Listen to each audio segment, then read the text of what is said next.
প্রিয় ভাই বোনেরা, আমরা আপনারা নিশ্চয়ই খেয়াল করেছেন, এই যে এখানে যারা আছেন আপনারা প্রত্যেকেই কম বেশি সংসারী মানুষ আছেন না? এখানে সংসারী মানুষ আছেন। সংসার যখন চলে, সংসারে তো বিভিন্ন রকম সুবিধা অসুবিধা, বিপদ আপদ আসে না? বিপদ আপদ আসে। স্বাভাবিকভাবে দেশও একটা পরিবারের মতো, একটা পরিবারে হয়তো 5 জন 7 জন বা 8 জন 10 জন মানুষ থাকে, কিন্তু এই যে বাংলাদেশ নামক বিশাল পরিবার, এই পরিবারে প্রায় 20 কোটি, এই পরিবারের সদস্যের সংখ্যা হচ্ছে প্রায় 20 কোটি।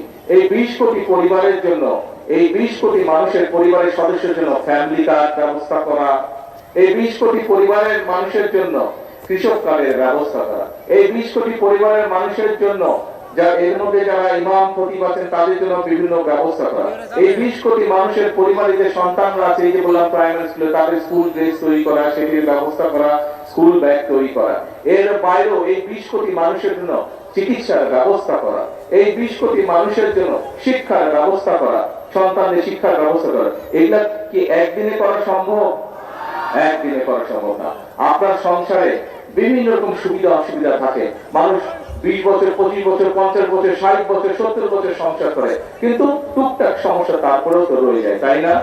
এখন সংসারে যেমন সমস্যা থাকে, দেশেও সমস্যা থাকে, কিন্তু আমরা যদি সকলে ঐক্যবদ্ধ থাকি, তাহলে এই যে আমি জিজ্ঞেস করলাম আপনাদেরকে, খাল খনন যদি আমরা করতে পারি, তাহলে উপকারটা কাদের হবে? আপনাদের উপকার হবে না? করতে আপনারা বলেন উপকারটা আপনাদের হবে।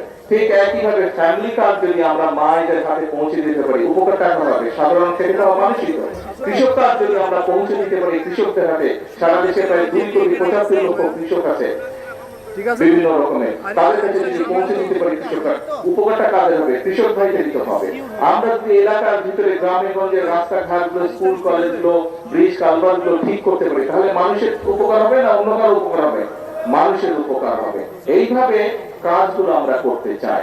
এখন ভাই চলতে গেলে বিভিন্ন কয়েকদিন আগে আপনার কয়েকদিন এই 3-4 দিন আগে ঢাকায় অত্যন্ত অন্যায়, অত্যন্ত দুঃখজনক একটি হৃদয় বিদারক একটি ঘটনা ঘটছে। একটি ছোট্ট বাচ্চাকে কিভাবে হত্যা করা হয়েছে দেখেছেন। এখন আমরা প্রথম থেকে বলে এসেছি যে আইনের দৃষ্টিতে কোন ব্যক্তি যদি অপরাধ করে তার শাস্তি পেতে হবে। আইনের শাসন আমরা প্রতিষ্ঠিত করতে চাই। কিন্তু প্রিয়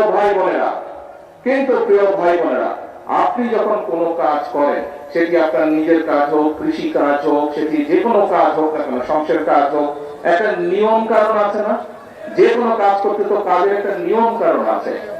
এই নিয়ম কারণটাকে মেনে নিয়ে তো কাজটা করতে হয়, তাই নয় কি? আপনি যদি হাঁস করেন, গরু করেন, ছাগল করেন, ধান চাষ করেন, সবজি শাকসবজি চাষ করেন, তাতেও তো নিয়ম আছে। কখন আপনি বীজ বুনবেন, কখন আপনি পানি দিবেন, কখন আপনি সার দিবেন, নিয়ম কারণ আছে না? ঠিক যে কোনো অন্যায়কারীর তাকে শাস্তি দিতে হলে, তাকে তার বিচার করতে হলে সরকারের কতগুলো নিয়ম কারণ আছে।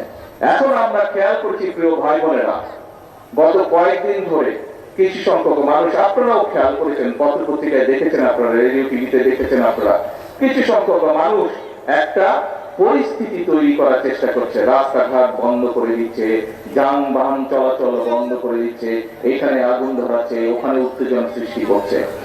এই কাজগুলো যারা তারা করে, তাহলে আপনারা কি মনে করেন, প্রথমেই কি আইনের শাসনকে তারা বাধাগ্রস্ত করছে না? আইনকে আইনের মতন কি চলতে দিচ্ছে না।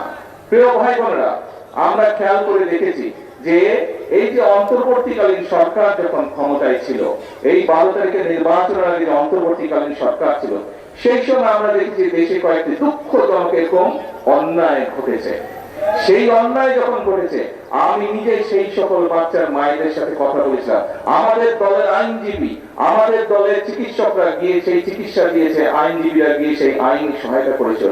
কিন্তু তখন আজকে যেই সকল ব্যক্তিরা হইচই করছে, রাস্তা অবরোধ করছে, বড় বড় কথা হচ্ছে, সেদিন কিন্তু তাদেরকে আমরা মাঠে দেখিনি। সেদিন কিন্তু তাদেরকে আমরা দেখিনি যে তারা অবরোধ করেছে। তাহলে কি আমরা ধরে নেব আজকে যেহেতু জনগণকে 12 তারিখের নির্বাচনে বাংলাদেশের জনগণ যেহেতু বিএনপিকে ভোট দিয়ে সরকার গঠন করতে ক্ষমতা দিয়েছে, সেই জন্যই তাদের জ্বালা হচ্ছে, এবং এই জ্বালার কারণেই তারা এইসব কর্মকাণ্ড করছে, তাই তো আমরা ধরে নেব, তাই নয় কি? আপনারা চিন্তা করে দেখেন প্রিয় ভাই বোনেরা, যারা এই রকম পরিস্থিতি তৈরি করতে চেষ্টা করছে তারা কিন্তু কৃষককে নিয়ে কোনো কথা বলে না। যারা একটা ঘোলাটে পরিস্থিতি তৈরি করতে চেষ্টা করছে তারা দেশের মানুষের কর্মসংস্থান নিয়ে কোনো কথা বলে না। যারা এই ধরনের পরিস্থিতি তৈরি করার চেষ্টা করছে, রাস্তাঘাট বন্ধ করে দিয়ে অবরোধ করার চেষ্টা করছে, তারা কিন্তু কৃষকের খাল কাটার কথা বলে না, তারা কৃষক কার্ডের কথা বলে না। যারা এই ধরনের অরাজক পরিস্থিতির সৃষ্টি করার চেষ্টা করছে তারা কিন্তু ছোট ছোট গ্রামের মাসুম বাচ্চারা কিভাবে স্কুলে খালি পায় যায় সেই দিকে তাদের খেয়াল নাই, তাদেরকে নতুন পোশাক দেওয়ার কথা বলে না। প্রিয় ভাই বোনেরা, আজকে যারা দেশের এইরকম পরিস্থিতি তৈরি করতে চায় তাদের ব্যাপারে আপনাদেরকে সতর্ক থাকতে হবে, কারণ তারা অরাজক পরিস্থিতি সৃষ্টি করতে চাইছে।